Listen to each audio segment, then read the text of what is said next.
preciso trabalhar. Meu marido tem 2 empregos. 2 empregos! 2!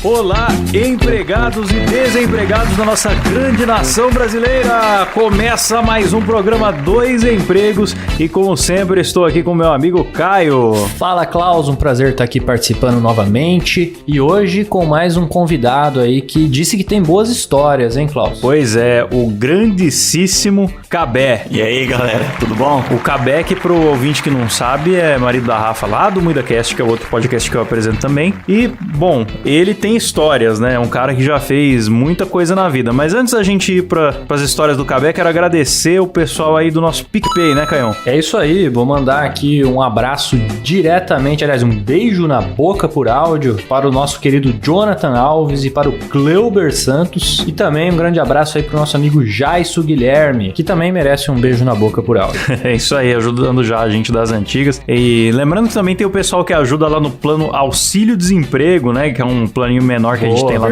no PicPay, né? No valor de uma paçoca de amendoim tipo rolha. A gente acaba não citando por nome aqui no programa, mas também ajudam pra caramba a bagaça acontecer. E também um salve pro André Don Negroni, ele que não tá na lista de assinantes desse mês, mas parece que ele se enrolou com o PicPay lá, deu algum bug e não conseguiu, veio procurar a gente, preocupado, né? Que ele quer ajudar. Então, cara, meu, seu salve merecidíssimo, mesmo você não estando na lista aí esse mês.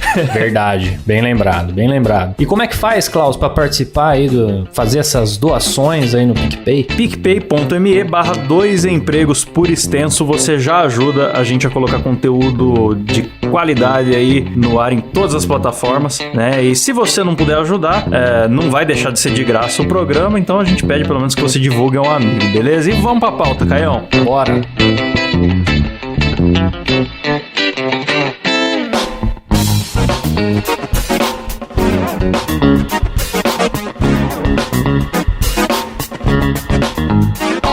Então, Cabé, conta aí pra nós onde foi que começou essa sua jornada de aventuras aí.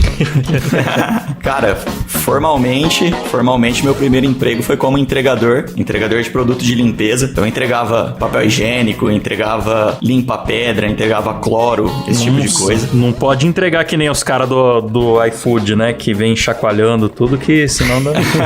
mas você entregava em domicílio, assim, ou você fazia o fornecimento para outras empresas? Não, a gente fornecia para outras empresas, fornecia para hospital, alguns lugares assim. Mas lá eu fiquei pouco tempo suficiente para fazer umas cagadas ainda. Mas tipo, abastecer a Kombi que era álcool, abastecer a gasolina, sabe? Fazer umas cagadas. Nossa, bicho. Era até engraçado, porque eu abasteci a Kombi, né? Aí quando eu vi a cagada que eu fiz, eu entrei em desespero. Fui até no posto de novo, perguntar pros caras o que dava pra fazer. O cara falou, não tem o que fazer, né? E aí ligava a Kombi de manhã, começava a subir aquele cheirão de gasolina, né? Aí o dono lá do lugar falava, nossa, tá um cheiro estranho de gasolina. Eu falava, tá, né? Ah, mas tem como resolver sim, viu? Que coisa... você ouve aí nosso programa passado, o programa 21, tem uma oficina boa que nós recomendamos lá, que o cara resolve isso daí de ter gasolina no tanque, viu? Você tirou as palavras da minha boca, Tenho até medo de descobrir. Se o carro for a álcool e tá com gasolina, ele consegue tirar tudo. E se for a gasolina, tira também, que você deixa o carro lá e volta sem gasolina. Pra quem não sabe do que a gente tá falando, ouve o nosso episódio anterior aí, um ouvinte mandou um áudio pra gente explicando as práticas, não vou falar ilegais, né, Klaus, mas as práticas inusitadas que aconteciam na oficina em que ele trabalhava. Ladrão! Depois desse trabalho de entregador, trabalhei numa assistência técnica de informática, depois fui trabalhar numa fábrica de atadura, depois trabalhei como estagiário em outras 2 empresas, até que eu entrei na empresa que eu tô atualmente, que é uma empresa que faz máquina e implemento agrícola. Eu hoje trabalho na área de controladoria. Rapaz, o currículo extenso, hein? Você vê, né, que profissional capacitado, né? E controladoria, então, trabalha com controle. Basicamente.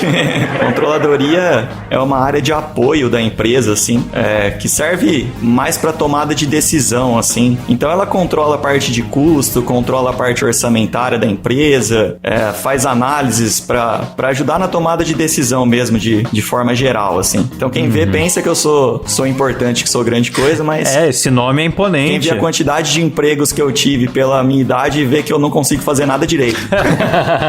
Sacanagem. Esse nome é imponente, cara. Controladoria. Então, parece que tem que respeitar, né, a pessoa da controladoria, assim. Aí você vai ver, sou eu. Mas você falou que trabalhou aí com assistência técnica, né, de informática. Trabalhei. Você e o Klaus devem compartilhar de algumas histórias parecidas aí, né? Quando a galera pede pra instalar coisa no computador, não sei se é isso que você fazia. O legal é que quando eu trabalhei com assistência e eu trabalhava com atendimento ao público. Ah, ótimo. Era uma assistência técnica de informática que era autorizada. Então ela era autorizada aqui na cidade de todas as marcas assim de computadores das Casas Bahia, sabe? Ah, Positivão. Isso mesmo. Nossa, todas aquelas coisas que só dava pau, superaquecia pra caramba, chegava com Celeron derretendo ali dentro. Então a situação era a seguinte, eu atendia a galera, o cara, tipo, juntava um ano de grana, depois fazia mais um carnê de 12 meses pra pagar um PC nas Casas Bahia, e com 2 meses o PC dele queimava a fonte, ele ia lá e eu era o cara que tinha que dizer pra ele que talvez ia demorar um mês pra ficar pronto, sabe? Nossa. Então... Cara, não tem emprego pior do que você ser o portador da má notícia. Que desgraça, cara. A galera ficava ensandecida comigo. Os caras falavam, eu vou jogar o computador no Rio, eu não sei o que, eu vou lá trocar. Eu falava, cara, não tem o que fazer, tem que aguardar um pouquinho e tal. Tentava acalmar os caras, né? E tinha que falar, não, Positivo é um computador bom, você vê o tanto que vende. Não, mas eram umas pecinhas fajutas, né, cara? E não era só a peça, esses computadores de loja, não sei se eu tô pensando na época certa. Hoje em dia não é assim mais, eu acho. Mas lá, quando eu tinha meus 19 anos também, que trabalhei com assistência técnica, e que era o menino do computador, eu lembro que esses computadores além de as peças serem tudo coisa barata, eles eram mal montados, de um jeito que não tinha ventilação direito no gabinete e tal, por isso que dava tanto pau, né? Tinha um gabinete da Positivo que quebrava toda vez o botão que ligava o computador. Aí o cara tinha que trocar o gabinete inteiro do computador, porque não vende botão separado. Era zoado. Então, cara... Agora, eu tenho uma pergunta pra fazer pra vocês dois, que já mexeram aí com assistência técnica de computador. Vocês dão uma fuçadinha lá no histórico do cara, dá uma olhadinha nas fotos pra ver se tem uns nudes, algumas coisas assim? Porque se eu fosse, eu provavelmente faria isso. Espionildo! Cara, eu não fazia, mas eu sei que a galera fazia muito isso nos laboratórios de informática, sim. Inclusive, mesmo não fazendo isso, eu já fui surpreendido por coisa que tava no desktop do cara. Não tava escondido. Eu também. Mas é que o maluco, tipo, o PC, sei lá, deu um pau na memória RAM. Parou de funcionar. Ele não teve a oportunidade de ir lá e falar, opa, vou esconder esse arquivo antes de levar na assistência técnica. Ah, foi uma situação de emergência. Então, ele levou e na hora que o PC caiu na minha mão, que eu abri, tá lá a trozoba, né? A gente pensava que o jovem era hétero. Bom, talvez fosse, né? Talvez baixou pra zoar um amigo, não sei, mas uma bela trozoba ali na área de trabalho. Ué, mas não pode ter sido a própria trozoba que ele colocou ali pra mandar pro... Ah, não, porque a cor da pele era incompatível, né? Menos... Ah, tá certo. A paleta de cores era diferente. Tá certo. Comigo eu já sofri uma situação mais escrachada ainda. Assim, eu não mexia, por quê? Porque o meu papel era receber o computador, levar pros técnicos, né? Ver qual que era o defeito, fazer o cadastro do cara, fazer o meio campo ali com a Positivo, com a Sempre Toshiba, de pedir peça, esse tipo de coisa, e depois testar o computador na frente do cara e liberar. Só que pra testar, a gente testava mesmo, tipo, ligava o computador, ligava no monitor, mexia lá, tal, pro cara ver. E às vezes acontecia, assim, de, tipo, na área de trabalho do cara ter uma índia pelada, tá ligado? De tatuagem pelada. E aí você tava liberando o computador pro cara e, tipo, tinha criança na fila para pegar o dele, sabe? Aí você ligava, mostrava o computador, aquela índia pelada, criança atrás. Uma situação complicada. Ai, caraca, cara. Mas onde que você teve mais história? Na técnica ou nas máquinas agrícolas aí? Ai, Klaus, assim, eu tive nas duas. Eu acho que na assistência técnica eu tive até mais história, porque era lidar com o público, cara, de uma forma que cada dia era uma pessoa que tava lá, sabe? Por exemplo, teve uma vez que chegou um notebook, o notebook totalmente despedaçado, sabe? Assim, caindo pedaço o notebook. Nossa. Uma mulher foi levar o notebook, aí ela falou assim, vê quanto fica pra arrumar e tal, porque o notebook caiu da geladeira. Aí, ué, como que o notebook assim? caiu da geladeira? Não tem lógica isso, né? Aí, beleza, né? Pegamos, demos entrada no notebook, levamos pros técnicos e tal. Passou, assim, 2 dias, veio o marido dela. Então, minha esposa trouxe o notebook aqui, não sei o quê, queria saber se já tá pronto. Não, ainda não tá pronto, tá fazendo orçamento e tal. Aí, cara, deixa eu perguntar pra vocês, quanto que fica pra vocês apagar esses negócios de MSN, esses negócios de Orkut, assim? Então, assim, certeza, né, que a mulher pegou o cara fazendo merda, já pegou o notebook dele, jogou na parede, arrebentou o notebook.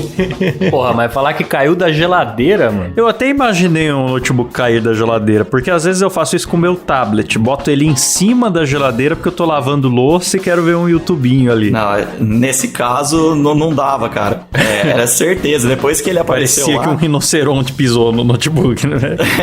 E muita gente aparecia lá pedindo, tipo, pra instalar o Orkut, sabe? Instalar o Não sei Orkut. se acontecia com você também. Nossa, mano. Você falava que, vou formatar o teu computador, vai perder tudo. Nossa, vou perder meu Orkut, vou perder minhas fotos. Não, calma, não é? Cara, o que já aconteceu comigo, assim, quando eu trabalhei em assistência técnica, eu sempre fui mais de ir na casa das pessoas buscar o computador ou arrumar lá mesmo, né? Que eu era autônomo. Mas como às vezes precisava das peças pra teste, eu não era funcionário, mas eu tinha uma parceria com uma loja. Então, às vezes eu ficava lá de sábado e tal. E o que eu percebia também é que tem pessoas que iam na assistência técnica atrás de coisas que não são atribuição da assistência técnica. Que nem, eu instalei um negócio aqui pro meu menu iniciar mudar de cor e eu não tô conseguindo configurar e o cara ia na assistência técnica, sabe? Sim. E a gente não tinha tempo e nem sabia como cobrar pra lidar com isso, né? Tinha uma galera que levava o computador lá. O dono até ficava bravo comigo, porque, tipo, a galera levava o computador e, tipo, minha webcam não tá funcionando. Aí eu ensinava o cara, não, você aperta FN, F3 aqui, funciona, sabe?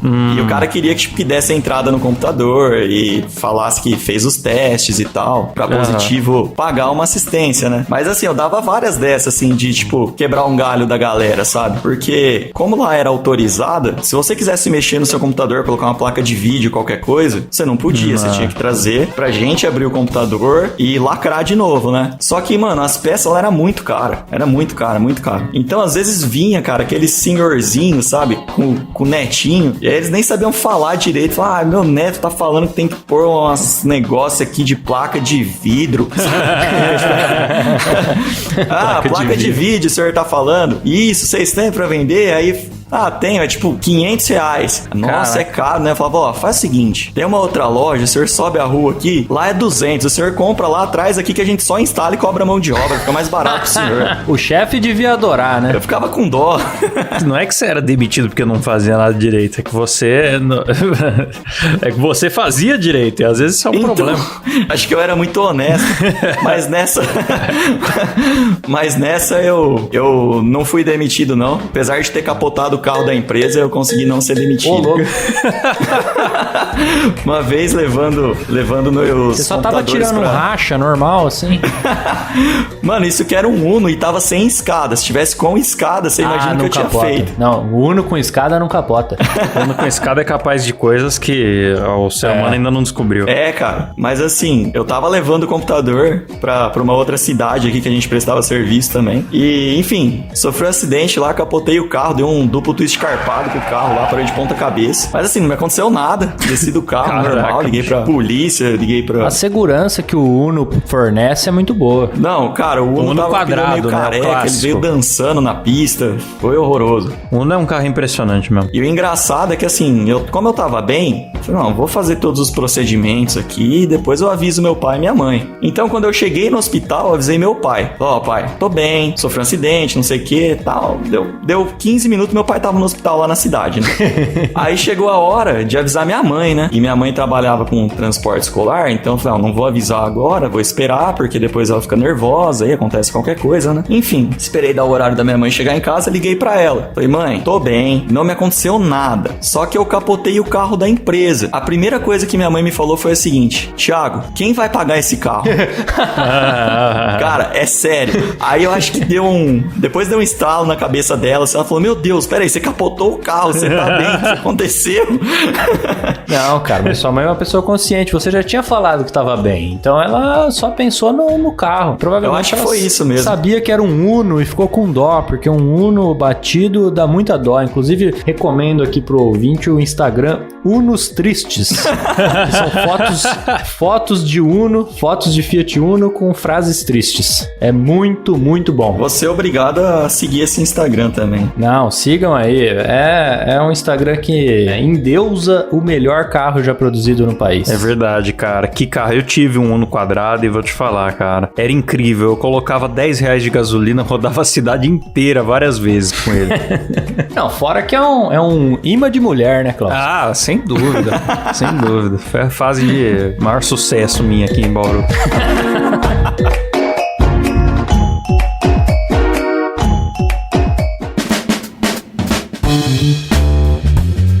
Mas daí você fazia as instalações de Orkut lá pra galera, né? Ajudava, orientava os veinhos. Aí daí eu recebi uma proposta pra ir pra uma empresa, que era uma fábrica de gás e de ataduras. E nessa empresa acabou não dando certo, eu fiquei 10 meses lá. Foi logo que você capotou demitido. O Uno que a empresa de gás e atadura quis te contratar? Ele trabalhou como garoto propaganda. Não, acho que não foi por isso, não. Mas agora tudo se encaixa, eu não sei, tô confuso. Era o embaixador da marca, mano. E eu acabei saindo dessa empresa. Aí eu fui trabalhar de estagiário numa empresa de alimentos, que não ficava aqui na cidade. É uma empresa que vende tempero, esse tipo de coisa. Essas cordilar, assim, sabe? Essas cordilar. Não sei se vocês pegaram aí, cordilar. Não sei, não. Você precisa comprar mais tempero pra tua casa. Mas enfim, eu fui trabalhar nessa empresa, e nessa empresa foi engraçado, cara. Foi trágico e engraçado, porque eu fui morar em outra cidade, pagando aluguel, tudo, pra receber, tipo, 500 conto por mês, tá ligado? Mas pela experiência. O louco? Eu cheguei na empresa, tinha eu e uma mina que foi contratada também. E a mina era engenheira de alimentos e eu fazia engenharia de produção.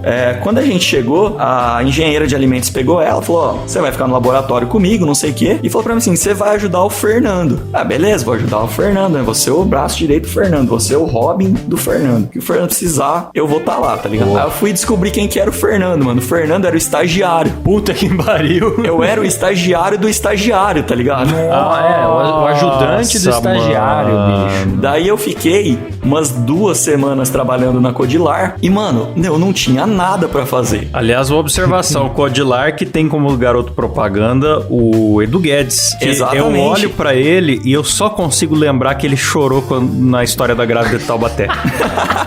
É indissociável pra mim, Edu Guedes e grávida de Taubaté. Então, com meu abraço aí. Essa cena do Edu Guedes chorando pela grávida de Taubaté,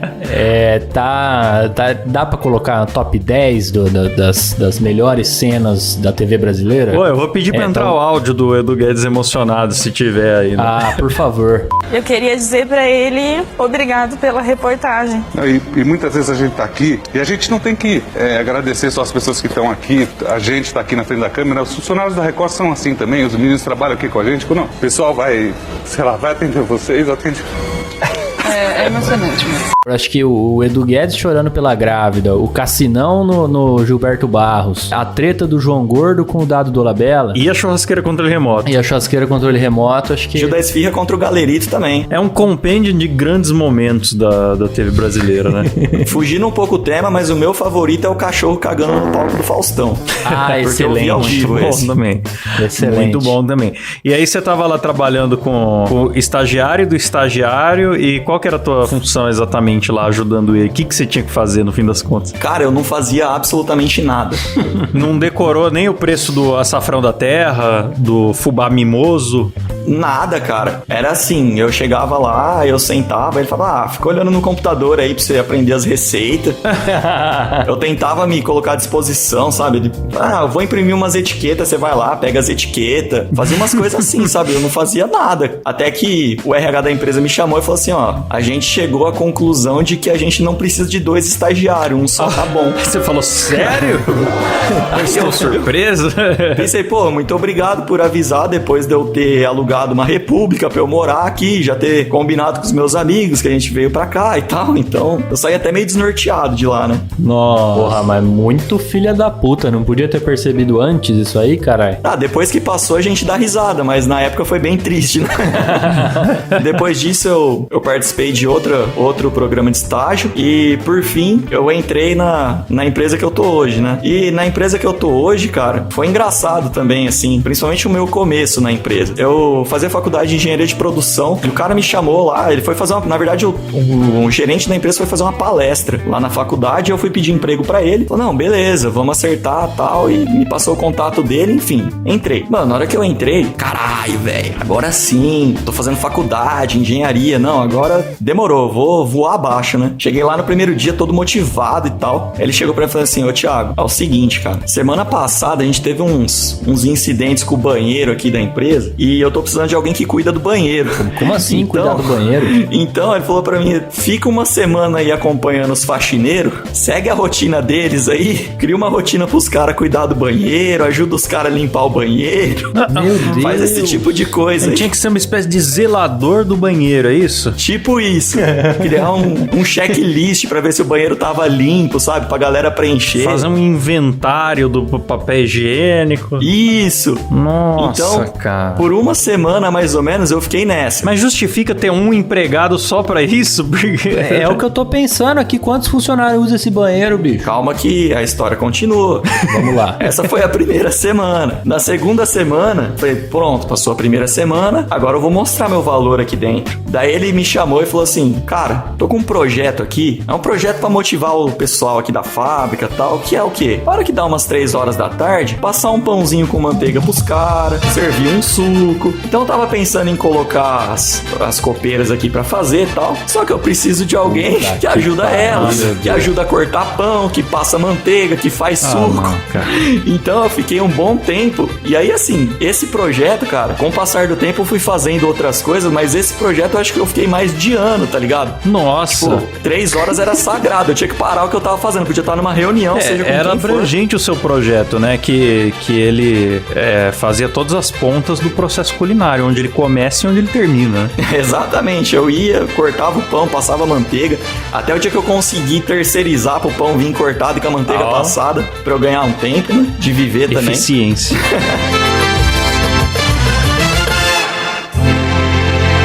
E na terceira semana do trabalho, o que eu fiz? Teve uma campanha pra arrecadar fralda. Eu tive que ficar a semana inteira pegando dinheiro com os caras pra comprar fralda, tá ligado? Meu Deus. Então esse foi meu começo lá na empresa. E aí, com o passar do tempo, a coisa foi se ajeitando, né? Aí fui entrando em outra área e tal, e enfim, até tá eu acho que foi uma espécie de trote que o cara passou por você aí por esse longo período. Eu tenho muita amizade com ele até hoje. E é engraçado que às vezes eu vou em alguma palestra dele e ele sempre me sacaneia, cara. Toda vez que ele tem uma história pra contar, ele fala da minha história. Começou lá no banheiro. É, tipo isso. E tipo, que o cara chegou, tava empolgado, o que ele foi fazer? Lavar o banheiro, sabe?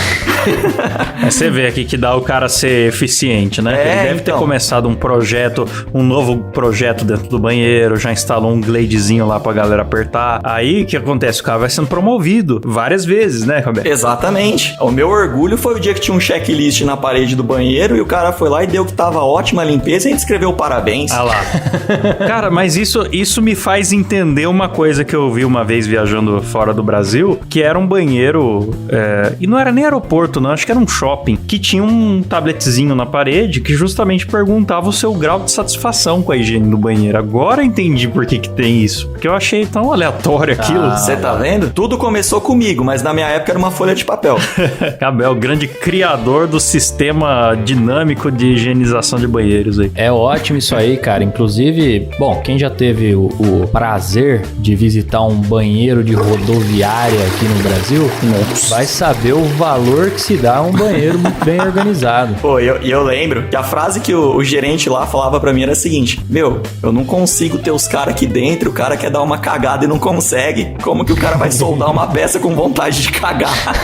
Afetou a produtividade inteira da empresa, tá vendo? Por isso que... Sim, isso aí tá na base da pirâmide de Maslow. Eu acho justo demais. Lógico. Eu já tive o prazer de usar um banheiro também no exterior que me deixou encantado. Eu cheguei no banheiro, pra começar, que cada cabine era envelopado, assim, a cabine, e cada cabine tinha um tema. Então tinha lá um que era árvores, aí tinha um que era um tema mais urbano. Caraca. Aí tocava música no banheiro. Tava mais limpo que o banheiro aqui da minha casa. Verdade, banheiro de estação. Eu ia sair de casa pra ir lá cagar todo dia. Não, é sensacional. E inclusive ele dava descarga sozinho, o que na verdade pra mim foi péssimo, porque eu tinha ido no banheiro pra me trocar, então eu fiquei ali em pé na frente da privada e ficou dando descarga. Então só enquanto eu me troquei ali, só enquanto eu me troquei ali, o mundo perdeu litros de água.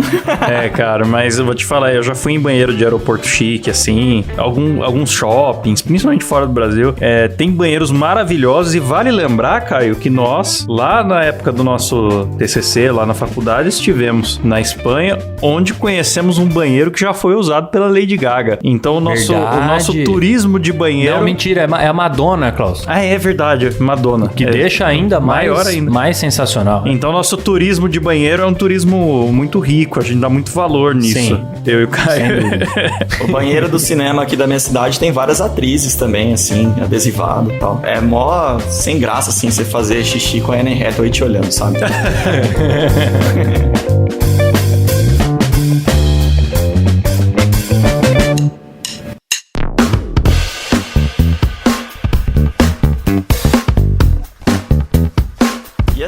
Mesmo com toda essa minha eficiência banheirística, né? Tem uma história engraçada também que lá pro meu terceiro ou quarto dia na empresa, o presidente da empresa queria me demitir já. Ô, louco. É verdade. Ô, louco, mas por quê? Mas por causa da qualidade, da má qualidade da limpeza do banheiro? Não, por um fator pior do que esse. Mais idiota Acabou ainda. o papel. Acabou o papel na vez dele, ele falou: demitam o cara do banheiro. Não, na verdade, assim, um dia eu tava andando lá pro meio da produção, sabe? E eu fui conversar com o gerente e ele tava conversando com o presidente da empresa. E como eu tinha acabado de entrar na empresa, eu não tinha uniforme. E eu fiquei sabendo depois, né, assim, dos detalhes. Mas, enfim, ele perguntou pra mim por que eu tava sem uniforme. Eu falei que eu tinha entrado agora, que eu não tinha uniforme e tal. E saí andando, né? Só que eu tenho um problema, que eu tenho o pé meio 10 pras 2, sabe? Então eu ando com o pezinho de pato, assim, meio de lado, parecendo um pinguinzinho. Então ele viu o jeito que eu andava, aí ele olhou pro gerente e falou assim: esse é o cara que você contratou? Aí ele falou: não, é esse sim. Eu falei: meu, pode mandar embora. Pô, louco, cara. Louco. Só pelo jeito de andar, pode mandar embora. Não vai dar certo. Só por causa do jeito que você anda? Sério, cara. Mas queria pra cuidar dos serviços gerais lá, ou queria pra desfilar? Desfile. Ia perder um dos melhores funcionários que ele tem no Brasil. E hoje eu tenho amizade com ele, assim, também. Ele brinca comigo, zoa e tal. Poderia ter me demitido, né? Logo na primeira semana, assim, de emprego. Fica de lição, você empreendedor, não julgue os seus funcionários pelo quanto eles são tortos. Stephen Hawking tá aí pra provar, né? Verdade. E aliás, fica a lição: dê preferência por contratar pessoas que têm o caminhar 10 pras 2. É, isso aí. Arrastando o pé um pouco. Pra quem já conhece o Ministério do Andar Esquisito do Monty Python, né? Referência muito obscura, mas fica... se alguém entender, vai rir. Quem pegar vai gostar. Eu tenho vontade de assistir Monty Python, mas eu nunca assisti. Vamos marcar esse rolê aí. Vamos, vai ser melhor que aquele filme que você fez a gente assistir. Eu serei seu guia. E teve mais alguma coisa que rolou nessa fábrica aí? Tipo, você tá lá até hoje, né? Eu tô até hoje. Nessa época eu trabalhava na engenharia industrial, né? Que é a área responsável por fazer obra na fábrica, por cuidar de manutenção, fazer planejamento de manutenção, enfim. Uma coisa engraçada que rolava, por exemplo, era a forma que a gente lidava com o pedreiro que trabalhava lá, sabe? sabe? A gente era tudo molecada no nosso setor, assim, 22, 24 anos no máximo, assim. E a gente adorava encher o saco do pedreiro. Ele era meio velho, meio sistemático, sabe? E ele tinha uma Brasília velha, cara, velha, que ele ia com a Brasília dele e deixava a chave dentro. Então, o que eu fazia? Às vezes ele ia, levava a Brasília pra levar as ferramentas e tal, enquanto ele tava trabalhando, eu pegava a Brasília dele e levava pra algum outro lugar, sabe? Então teve um dia que eu levei a Brasília dele de volta pra casa dele e voltei a pé pra empresa. Ele ficou confuso, sabe? O cara voltou a pé pra empresa, só em nome da zoeira. Dedicação. Ele morava lá perto. Então caramba, eu vim trabalhar com a Brasília. Como que tá na minha casa? Ele falava, sabe? Porque ele chegou no outro dia contando, né? Tipo, vocês não sabem, ontem eu achei que eu tinha vindo com a Brasília, vocês não viram chegando com a Brasília? Não, Zé, a gente viu chegando a pé. Não, eu vim com a Brasília, eu tenho certeza. Aí eu colava tatuagem de chiclete, eu colava na Brasília dele, sabe? Aí eu falava que era a Brasília dos Velozes Furiosos. Já tava com a Brasília inteira do Ben 10, né? Que estranho, eu não lembro de ter feito essa pintura. Não, fora que produção, cada dia é uma história. Você fica numa fábrica ali com 200 pessoas na produção, cada dia tem uma história diferente. Então, eu nunca trabalhei com tanta gente assim, né? Sempre trabalhei em escritórios pequenos e tal. E é muito diferente, Klaus, o escritório da produção. Eu brinco que agora no escritório não acontece nada na minha vida, acontecia na época da produção. Cada dia eu chegava com uma história nova. É que é muita gente, né, cara? Vira tipo um colégio, né? Os caras são muito zoeiros, sabe? Um com o outro. Então, teve um dia que um cara jogou um martelo no outro, cara. Nossa! Ô, louco. Brincadeira sadia, é? Exatamente. Então... Isso aí não é zoeira, pô. Não é zoeira nada. Os caras discutiram. Foi só uma brincadeira, pô. Quem me conhece sabe aí que eu gosto de fazer uma brincadeirinha às vezes. Meu, os caras discutiram entre si lá, um negócio besta, assim, de coisa de futebol. Nossa. E um jogou o martelo no outro. Ah, não, então não é besta. É. Se é um negócio de futebol, eu acho que é daí pra cima mesmo, tem que ser na martelada. Eu também acho. Quem fala mal aí do Fernando Diniz e do dinizismo, eu vou pegar. Aí teve uma laceração no baço, mas foi tudo na zoeira, né? Não, e no outro dia, aí os dois foram demitidos, né? Aí, no dia de ir pro RH assinar a demissão, os dois vão junto. Os dois de amiguinho já, sabe? Dando risada da situação, assim. Já de amigo. Nada aconteceu. Tipo, nossa, lembra quando eu te dei uma martelada? Nossa, parece que foi ontem. Foi.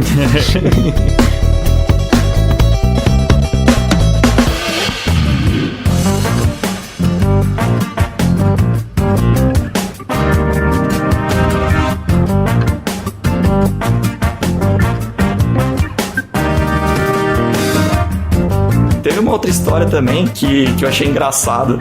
Na época a gente tava lá na fábrica com algumas obras e veio um pessoal de Santa Catarina pra fazer umas montagens, sabe? Esses caras ficaram uns 15 dias lá mais ou menos e algumas pessoas da produção ficaram ajudando os caras, né? Até que um dia os caras já estavam com uma certa intimidade, aí tinha um rapazinho lá que era negro, né? E eu não sei que brincadeira que eles fizeram que o cara falou assim, esse rapaz lá da produção falou assim, que foi? Você não gosta de preto? Aí o cara falou, não, eu gosto de preta. Na hora, todos riram, beleza. Só que foi passando um tempo, esse cara foi ficando meio triste. Ué. E aí o pessoal da produção, que era amigo dele, perguntou, o que aconteceu? Que você tá meio triste e tal?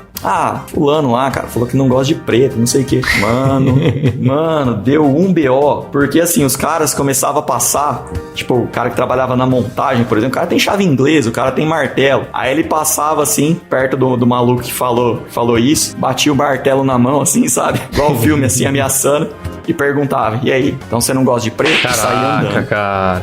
Mas o cara tinha feito a piadinha só, ele não era racista, né? Não, o cara fez a piada, mano. E aí, aí por fim, a gente acabou descobrindo, né? Os caras vieram falar pra gente, a gente foi lidar, né, com a situação e tal, e falou com na época, o gerente da fábrica, ele chamou o cara da fábrica e falou, os caras não podem encostar a mão no cara. Se você quer resolver isso, vamos fazer um boletim de ocorrência, a gente leva isso pra frente e tal. Por fim, chamou o cara lá, o que falou que não gostava de preto, que gostava de preta, e o pior de tudo que o cara era gago, mano. Então o cara falava, não, eu não falei nada, eu falei que eu gostava de preto, gostava de preta, meus amigos é preto, sabe? Esses papos de sempre, assim, na voz de um gago, tá ligado? E, enfim, acabou não virando nada, o cara não quis fazer queixa e correu tudo bem, mas até correr tudo bem a gente ficou com o toba na mão.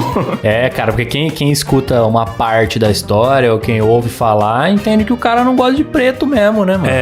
Ainda mais na hora que cai na boataria, né? Imagina, 200 pessoas trabalhando, vira um telefone sem fio, na outra ponta já chegou que ele tinha uma suástica tatuada nas costas. O cara é gago. Se eu fosse gago, já não me arriscava a fazer uma piada dessa, porque você engasgar no meio da frase, você apanha até. Verdade, não dá tempo de terminar a piada.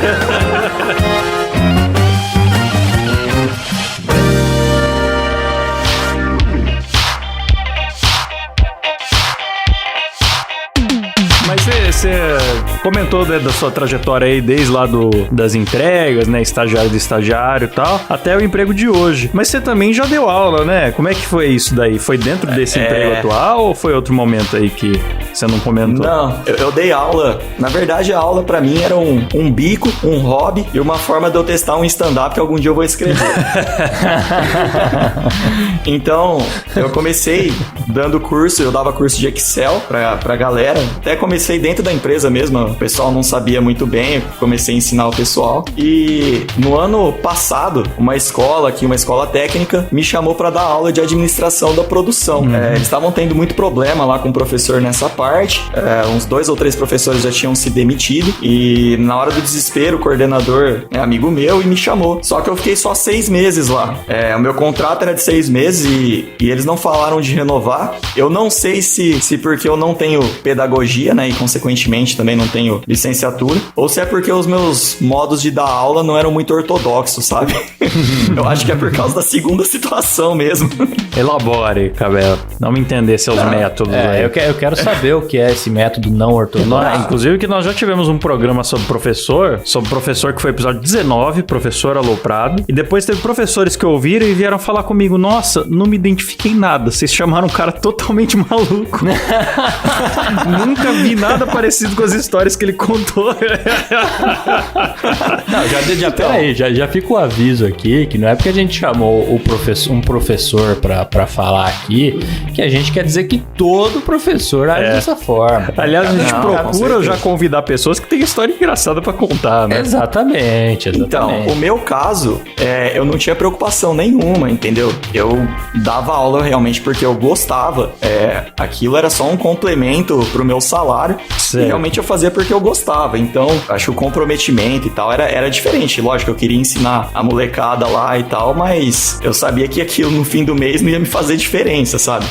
Mas, por exemplo, por que eu digo que meus métodos não são muito ortodoxos? Eu dava aula de administração de produção. Então, e era um pessoal mais velho já, era molecada de 17 a 20 e poucos anos, assim. Então, eu também sou novo, então a molecada, virava uma amizade quase, né? Então, teve um dia que eu tava passando um exercício e eu tentando explicar o exercício, eu falei assim, bom, gente, imagina que você tem uma máquina. E aí um aluno lá do fundo falou assim, professor, mas uma máquina do quê? Não, uma máquina de comer cu de curioso. Então era esse tipo de coisa que eu fazia na classe, sabe? Tem que conhecer bem o seu público pra fazer isso aí, né? Eu tive muito professor assim lá no colégio, né? Mas eu fiz colegial nos idos anos 2008. Então, eram outros tempos, né? Hoje em dia a galera poderia se ofender, começar a te filmar pra expor no Twitter. Na época, eu lembro de muito professor zoeiro, e isso até eu gostava, achava que ajudava a lembrar mais da matéria, o cara encaixar umas piadinhas, zoar um colega nosso. A minha intenção era realmente essa, sabe? Era conseguir chamar a atenção da galera. Às vezes a galera tava fazendo bagunça e tal, você não precisa gritar, subir na mesa, pular. Não, às vezes você faz uma zoeirinha ali e você consegue chamar a atenção. O problema de aluno é que ele sempre quer ser mais zoeiro que você. O professor faz uma piada, o aluno quer mostrar que ele é mais engraçado que o professor, sabe? Ele ganha moral com isso.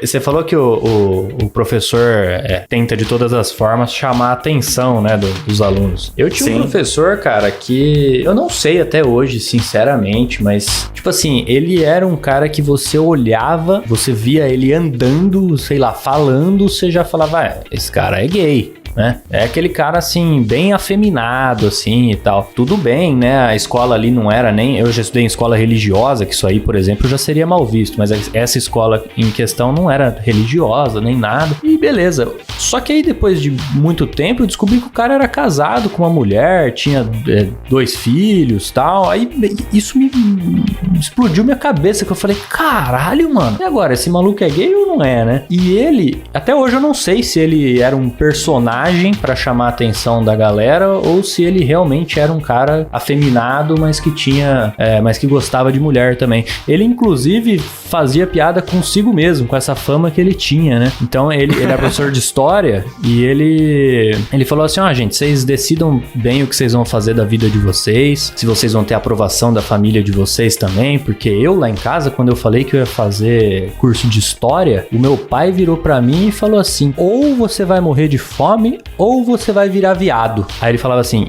não morri de fome. Então, assim, ele sabia que ele tinha essa fama e se aproveitava dela pra chamar a atenção de alguma forma, sendo que, ao que tudo indica, ele não era gay, né? Eu acho que eu faria o mesmo, cara. Se eu tivesse essa fama, porque eu acho que a melhor maneira de você lidar com uma fofoca é você abraçar e gastar ela antes que os outros façam isso por você. Você assume o controle da história, né? E é legal pra caramba, cara, ser professor, porque apesar da galera fazer a zoeira e tal, quando você é professor, o pessoal te olha de uma forma um pouco diferente, sabe? Sim. É como se você fosse uma pessoa muito inteligente ou, sei lá, fosse um cara, um ancião ali do negócio, sabe? Um sábio. Então, uma vez, teve um professor lá na escola que começou a trabalhar com aqueles negócios de Bitcoin, mas não com investir no Bitcoin em si. Ele começou a fazer pirâmide, sabe? Tipo, você me dá seu dinheiro, eu invisto em Bitcoin e eu te devolvo 20, 30% ao mês, não sei o quê. O esquemão. Gorp. Esquemão. Os alunos vinham me procurar, sabe? Você acha que vale a pena, professor? Não sei o quê. Eu falava, eu não vou falar mal do outro professor que tá comigo, mas eu vou fazer uma conta básica pra vocês aqui. Aí eu fazia os esquemas lá, mostrava assim, tipo, que em 10 anos eles iam ter mais grana do que o PIB dos Estados Unidos, sabe? E aí os alunos falavam, caramba, velho, nossa, então é golpe, professor, então é golpe. Falar, você chama do que você quiser, eu só tô fazendo uma conta aqui, eu não quero ter rolo com ninguém. Mas putz, esse esquema é clássico, né? Tem vários apelidos e várias formas, né? Nem sempre é Bitcoin, mas é sempre a mesma coisa. Promete ali o lucro surreal. Os primeiros que entram ganham mesmo, aí gera uma baita confiança. A hora que entra muita gente e enfia muito dinheiro, o cara desaparece. É basicamente isso que acontece. É isso mesmo. Não, e o cara na posição de professor deve ter conseguido angariar uma galera aí, né? A gente até teve ouvinte aqui que mandou também história de professor que ficava recrutando a galera pra Rinodê. E deve ter conseguido vários. Mesmo esquema. Ainda que Rinodê, eu classificaria mais como um mau negócio do que como um golpe, assim. Tipo, apenas você... Sim. Apenas você pode acabar trabalhando muito e não lucrando, mas o pirâmide é mais perigoso, né? O cara vende o carro, às vezes, e bota o dinheiro e desaparece. Eu só quis dizer da influência do professor, né, cara? Sim. Na posição dele ali, ele consegue convencer muito mais fácil.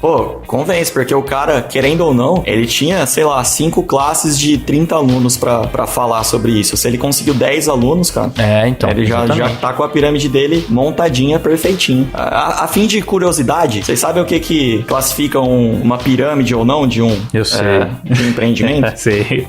É que o dinheiro vem do recrutamento e não do valor gerado no negócio ali, né? Isso. Se você prova que você consegue manter seu negócio mesmo sem ninguém mais entrar, você não tem uma pirâmide. Se depende exclusivamente de sangue novo, é porque alguma coisa tá errada, né?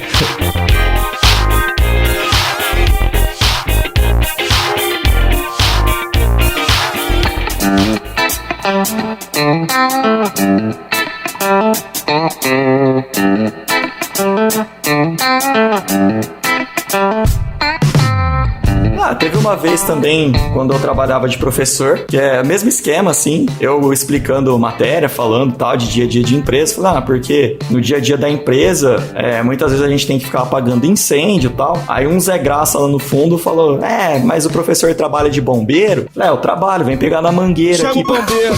E foi isso, sabe? Eu dava aula, mas a quinta série era eu, né? Cara, esse é o lugar certo pra fazer esse tipo de piada. É na sala de aula que esse tipo de piada acontece. E em outros ambientes ela não funciona. Vou eu no escritório falar um negócio desse. É uma pena que não pode.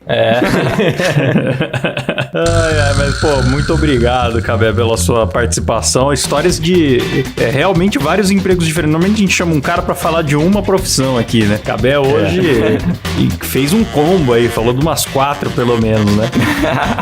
Cara, eu que agradeço vocês aí. Foram as que eu lembrei, cara. Com certeza tem mais por aí, mas as que eu lembrei foram essas. Maravilha. Se lembrar de mais, manda pra gente que a gente conta aqui também em algum Vou episódio mandar. de histórias de ouvintes. Então, vou começar a escrever como ouvinte lá, como Thomas Turbando. Vocês devem ser uns 500 desses.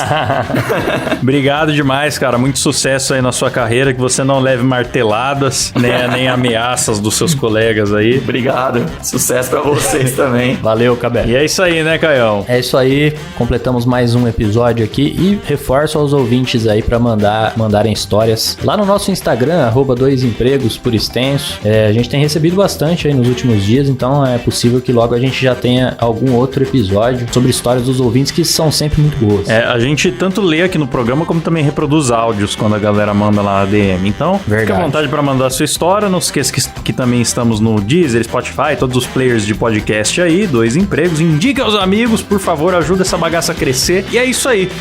Valeu, galera! Valeu, falou!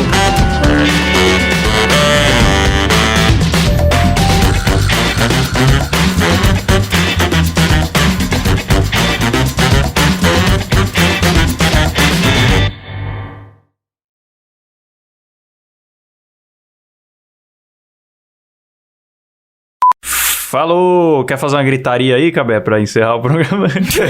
Quer mandar uma piada de tiozão pro pós-crédito? Não, eu só queria falar que o Ratinho pegou Covid-19, mas ele não vai tomar vacina porque ele já tem um xaropinho. Só isso. Ah, rapaz, essa foi boa. Não hein? precisa pôr isso no ar, Coisa pelo amor de louco. Deus. Essa vai pro ar. Posso parar aqui? Gravação? Pode parar.